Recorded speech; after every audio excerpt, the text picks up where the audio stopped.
Hi, I'm Li Xueying, and welcome to Asian Insider. In this episode, the Straits Times Malaysia correspondent Hadi Azmi talks about why Malaysia's administrative capital, Putrajaya, has failed to live up to its vision, and what that says about how Malaysia designs and plans its cities.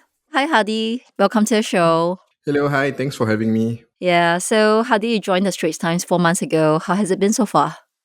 It has been a wonderful experience. I've been Very good. excited with the stories that we are doing here at the Straits Times. Mm. Okay, that's great. So actually, even before you entered journalism, you were actually doing film, right? You were making documentaries and you were taking Mm, photos, and I thought that actually really does explain the almost pictorial quality to your recent article about Putrajaya. Right, you wrote this piece to mark the 30th anniversary of Putrajaya's founding as Malaysia's administrative capital. And I think that you wrote that it is a city of stone buildings and domes, and it was designed to be a showpiece of Malaysia's ambition and modern governance. But I think that your piece also gave a very clear sense of where Putrajaya is today, 3 decades on, and how it has not quite lived up to that vision, the original vision. It is, you said, stately, organized, and strangely hollow. So I think that when Malaysia was hosting the ASEAN summit last year, where world leaders, including Donald Trump of the US, visited, this was all held in KL instead of Putrajaya. So yep. maybe you could start by telling our listeners what has happened to Putrajaya 3 decades on, after all the ambitious vision for what it was meant to be. Yeah. If you visit Putrajaya nowadays, it is still impressive.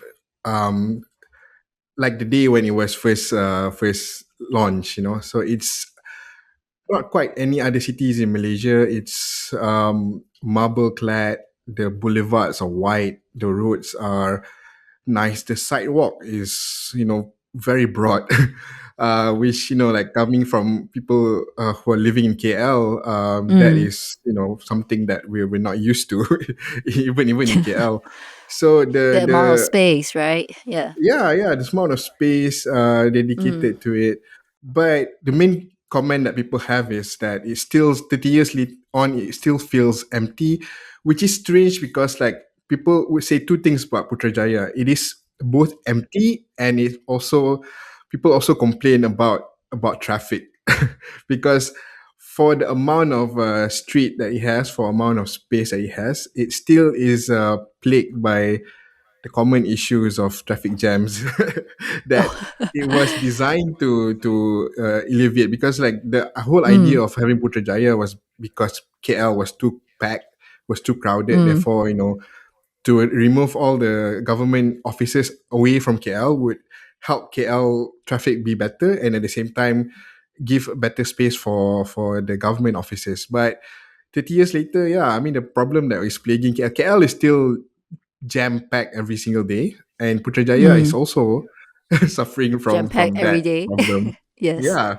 so it's a bit of a paradox. It's like the cityscape is strangely empty. You don't really see people walking around that much, um, but the roads are some of the roads. The main way into and out from Putrajaya can be quite terribly jammed. Yeah. So was there a reason for why Putrajaya has not quite taken off the way that it was envisioned? I mean, even the visionary who came up with the idea, Tun Mahathir, he expressed his disappointment with Putrajaya because his idea was for a more lively city, for a city where people, basically the whole idea was that he was impressed with Paris.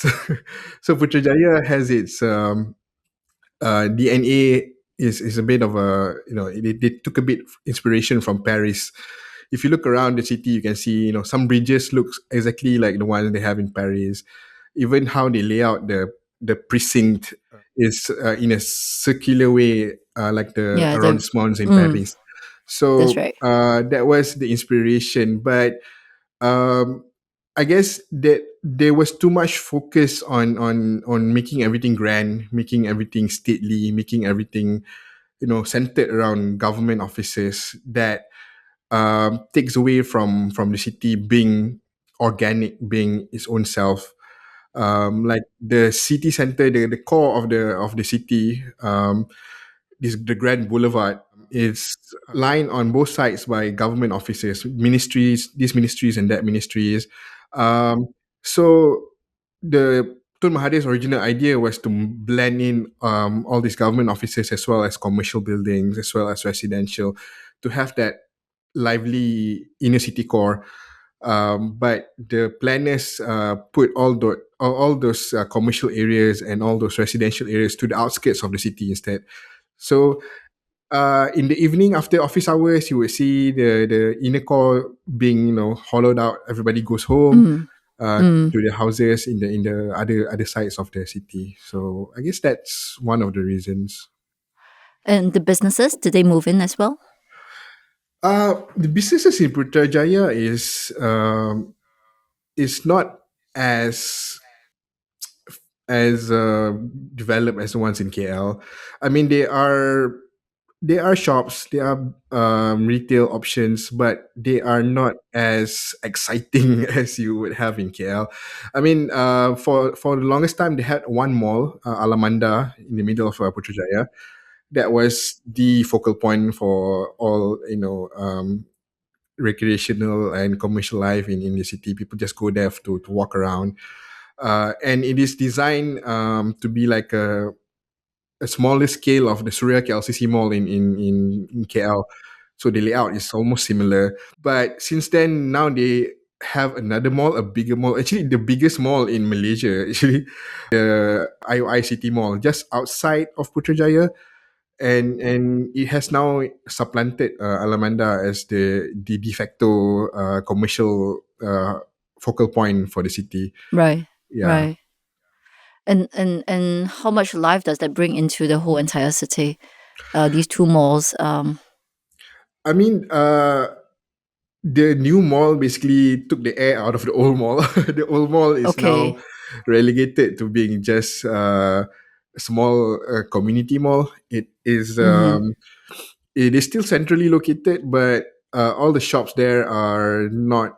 Are not really Thriving. thriving, and most Mm, of the people who goes there actually goes for dining. So that it is turning into more like a lifestyle mall. People just go there to right.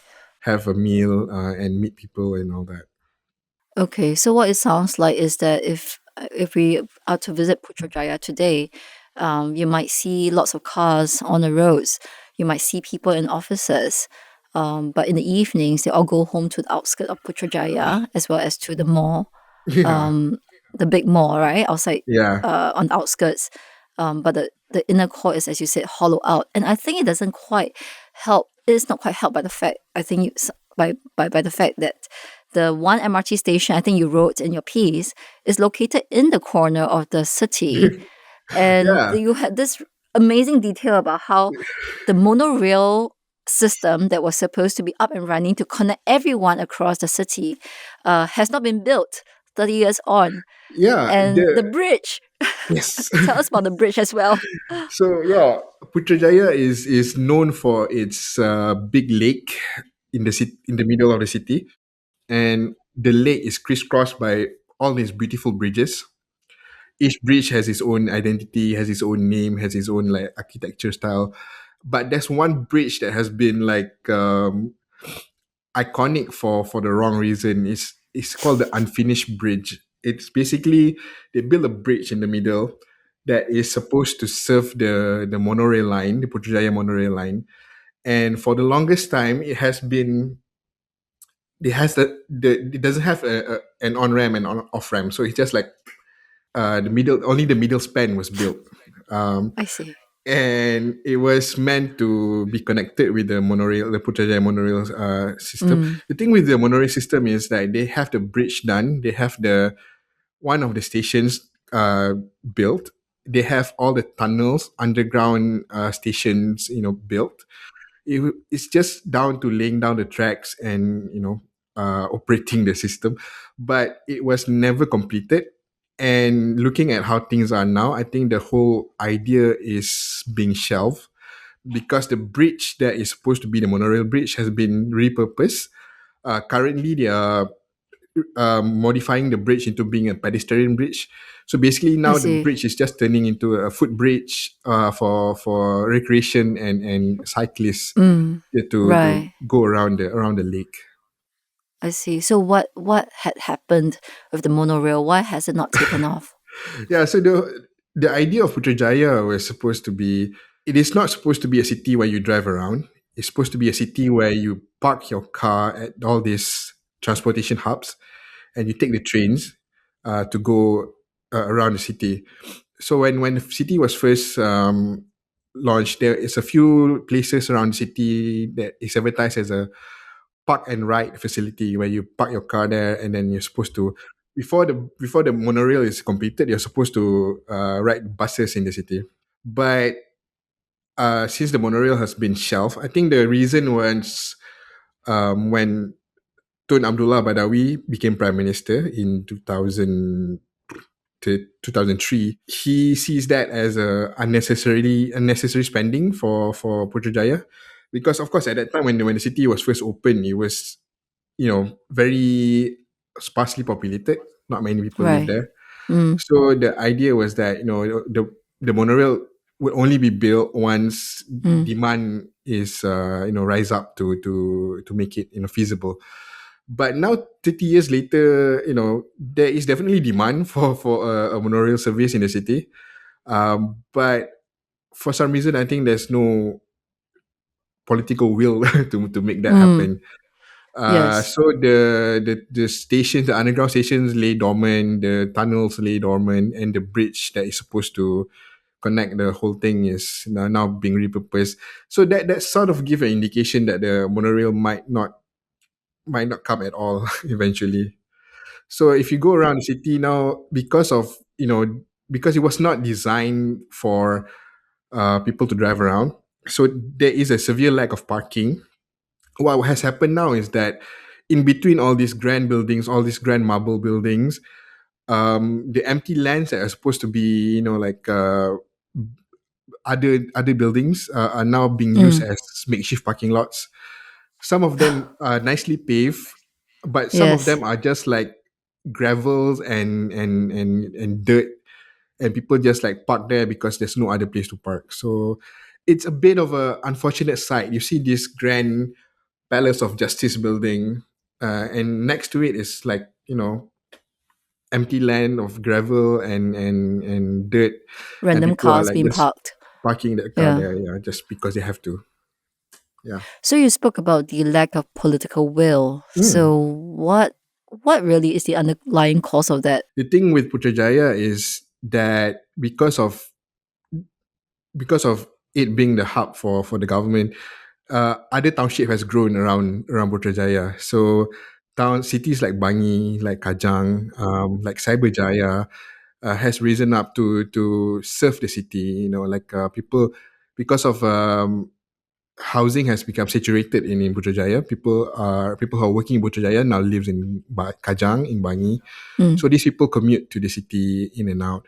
And yeah, so far there have been a lot of demand for like some Mm. sort of rail service to serve Yes. the city.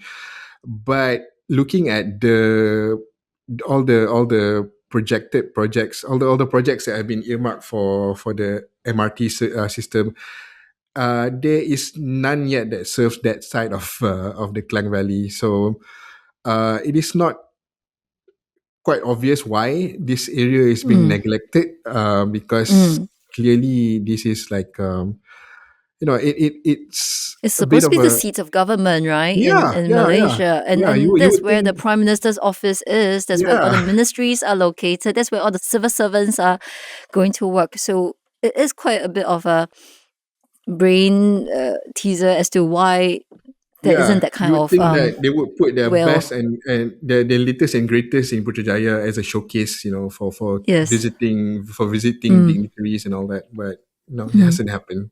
Okay. Has there been any kind of debate or discussion about why that is so? I mean, there's a lot of public debates about it. But I think Mm. when it comes to the government's official comments, this always boils down to costs. They believe that, like, I think it doesn't hit their internal metrics yet, whatever that is, as to what warrants a city having its own rail service. But I think more and more people are calling for it, and I think one of these days, they are bound to, have to make something happen.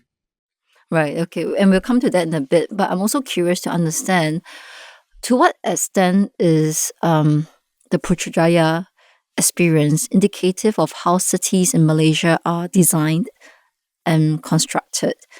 Of course, we could say that this is quite a unique project in and of itself. But are there certain themes that you see uh, underlying this experience that can be extrapolated as to how the general urban planning in Malaysia is carried out? I mean, when Putrajaya was first announced, I think there was a lot of buzz because it was, promised to be this amazing city. What makes Putrajaya stands out when back then was that the idea that all of the houses there are not gated, which is strange for Malaysia because like all the other houses here have like fence and gates because of like security concerns. So the idea that the city has gateless houses seems to suggest that, like, we are going into an era where, safety and security is like, is guaranteed. You can be, Mm, safe in your house without having a big steel fence outside. mm, um but the layout of the city still, as grand as it is, it still is just a reinterpretation of the way Malaysian cities have been built, which is like, very car centric, very uh, focused on people having to drive around. It's not exactly walkable, despite all the wide sidewalks, yes. and the boulevards. It's not really Mm, walkable. I mean, if you want to walk within that area, it's fine. But like, for people to choose walking as a mode of going from A to B, it's still difficult. And since and Putrajaya, it's difficult. Sorry, and it's difficult because of the gaps in yeah, the in the pavements, or I think it's actually the scale of the city, because like it was mm, built in a scale that is like, very not sprawling. meant for Mm, pedestrians, meant for mm, people driving. And you will get into situation where you are suddenly facing a very broad boulevard with no clear way of how to cross it, and no mm, practical way of, like, going to the other mm, side, rather than like jaywalking through it. mm, So and 30 years later, I see that, no lesson has been learned from Putrajaya. I mean, people are still building cities the same way, building townships the same way. Granted, more cities are nowadays built with the idea of garden living, more spaces in between houses, more spaces for recreational. Um, a lot of new townships are built like that. A lot of new townships are built with the idea of like, having houses with no gates, which all goes back to Putrajaya. But there was no big paradigm shift as to how to build city. There's no city that was built after Putrajaya that is looking at Putrajaya for inspiration. People still look at KL, look at the suburbs around KL, Damansara, Cheras, as the, how to build cities, and most of the time that results in, the same old problem. I think that's the issue with town planning in Malaysia. I mean, I think globally there has been like a shift in the idea of what cities should look like, how cities should be built. And as Malaysians travel abroad more and more and experience these kind of cities, find out that, a city can be walkable, a city can be, fun to walk through. But somehow that doesn't trickle down to our town planners, to our developers. They are still building cities mostly for cars first, where you Mm. need a car to go around. So yeah. And it sounds to me like a big gap in the whole infrastructure really is about the reliability and accessibility of public transport. If you don't have that, it makes dependence on car very much uh, one that is not optional, Yeah. and therefore that's why towns and cities in Malaysia are therefore planned in that way. Yeah, I mean, if you look at the statistic of public transportation in Malaysia, our rail service, our LRTs, our MRTs are packed every day. I mean, the LRT, the Kelanjaya LRT, the one of the older two lines, is now operating at 120% capacity. So the idea that, I mean, before this, you would often hear Malaysians say that, oh, people don't use public transport. But, most of the time that is coming from people who never take the public transport. People who take public transport every day would know that the public transport system in KL is bursting at its seams. Mm, This past week, every single morning there has been service interruptions that left people, mm, like stuck at train stations because of signaling errors and all that. So people want to take public transport. I mean, people have been taking public transport, but the network has not uh, been developed to fully accommodate this, to capture all the population centers, to allow this for this to happen. And one of the biggest complaints is still the how the last mile connection. You have yes. you have arrived at your destination, but from that station to go to where you want to go, that is still a problem, because you still have to rely on getting on a grab or getting a taxi, which led to some people say, if I have to like sit on a train for like half an hour to get to where I want to go, and then still have to go call a grab for the last 5 kilometers, why don't I just call a grab straight away from my origin and just skip the whole train altogether? So all this eventually led to people skipping the taking the public transport. Yeah. So there's a bit of a conundrum. And what about you yourself, as a journalist who so often reports on the government's policies and politics, and you are having to meet with civil servants and ministers and politicians who are actually supposed to be based in Putrajaya? How often do you actually go there, and what is it like? Well, I happen to just move next door to Putrajaya, so Oh I wow! Congratulations! So you are actually, yeah. So uh, I mean, uh, I feel a bit of a personal stake when I wrote that article, because it is something that I see every day. So when Putrajaya was launched, it was launched alongside this other sister city called Cyberjaya, which was envisioned to be the Silicon Valley of Malaysia, digital hub and all that, multimedia super corridor. That one also didn't live up to its vision. promise. Not Yes. Yeah, to its promise. Not many tech companies open up offices there. So it has remained quite stagnant for a while. So a lot of housing estates started opening there, and but now it seems to have a second chance at becoming the digital hub, because a lot of data centers are being opened there. I think government gives like some incentives on that. That area is being served by three MRT stations, including the Putrajaya station. So going in and out of the city is quite convenient. I mean, I often take the train to go to KL. But there are certain days where it's so funny, because like if I want to go to KL, I would take the train. But if I want to go to Mm. Putrajaya, I still have to You like will drive, drive.